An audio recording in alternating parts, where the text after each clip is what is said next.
it's a crack in the head.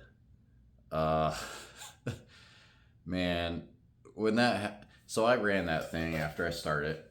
Things were going great. It sounded great, looked great, felt great, very happy for about 5 minutes. And then I saw that puddle. I thought maybe it was just a leak from a hose or something somewhere along, or a spill somehow. I wasn't really sure, so I wiped it up with a rag, started it up again. But this time I actually went and I'm like, I'm looking at it, and I could just see this puddle just appear out of nowhere. So it was coming up from the head. I couldn't see the crack because of the paint, so I got a wire wheel and a drill and I knocked off the paint. And sure enough, there's a crack about 8 inches long.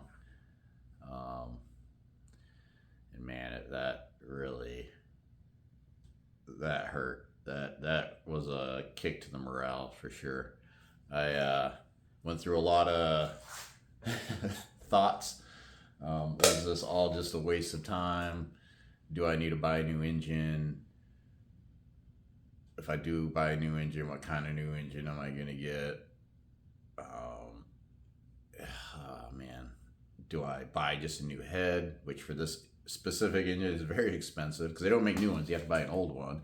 And then I don't even know what the condition of that old one would be. Does I have a crack in it that I didn't see? I'm assuming this was like a hairline fracture that I couldn't see earlier in the process. And then once I started running it,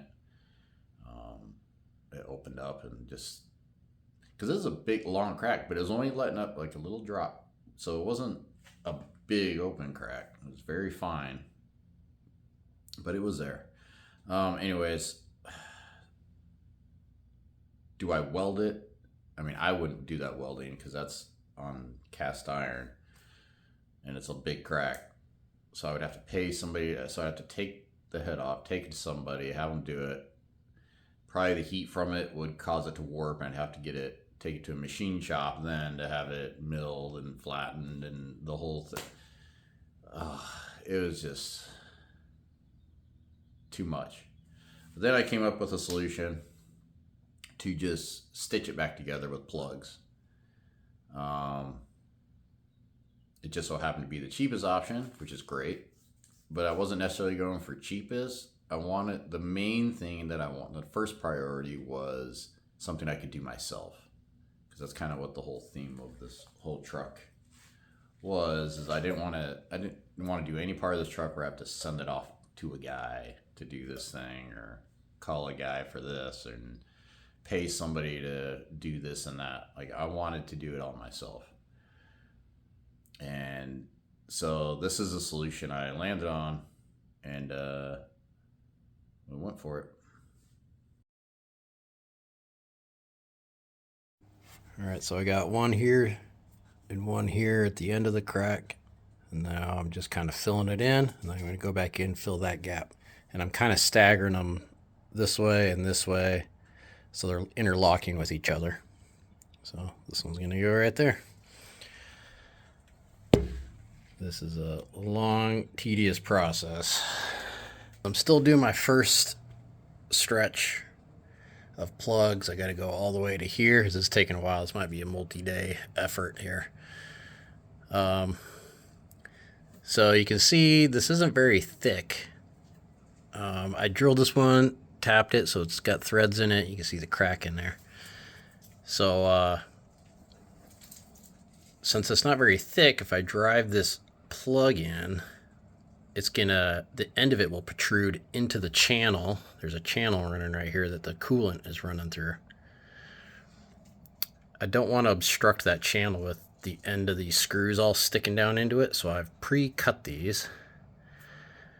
The first hole I drilled, I could see how thick this was, so I measured like how far in does it go till it's nice and snug. Marked it, pulled it out, subtracted that distance, and cut them off. So that way when I'm snugging these in there, the bottoms of them are pretty much flush with the top of that channel. Then I'm putting a high temperature sealant on them, putting them in there. I'm putting them at slight angles The next row are going to be at a different angle so that they kind of interlock with each other, like an X pattern stitched together. What else? Oh, as I drill these, I'm using a vacuum next to the drill bit to vacuum up the bits of metal so they don't fall into that coolant channel. But I know some of them do, and I'll show you how I deal with that on the next one. I'm going to put this one in there, and then when I drill the next one, I'll show you how I'm making sure I get the little bits of metal that fall into the hole out. So this one's threaded. So I got a magnet on the end of my punch.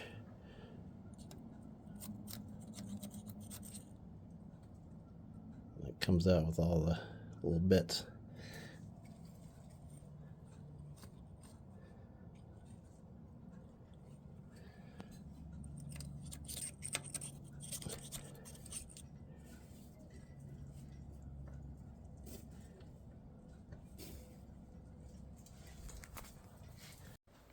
All right, first pass is done.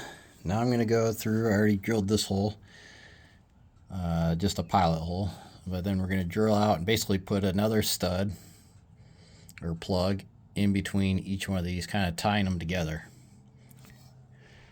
And hopefully that'll seal up the crack. We'll find out when we're done. We'll try starting it and see what happens. Let's focus. So, all right, so we got the hole with some threads in it, ready to put the plug in. You can see how they kind of interlock with the ones that were on the first pass. So we're going to do that all the way down, and then that should be it.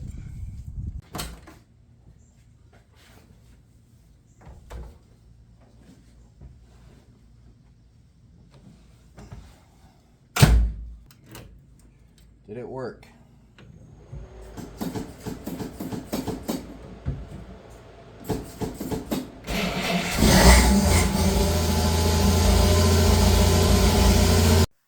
Tumbleweed Garage.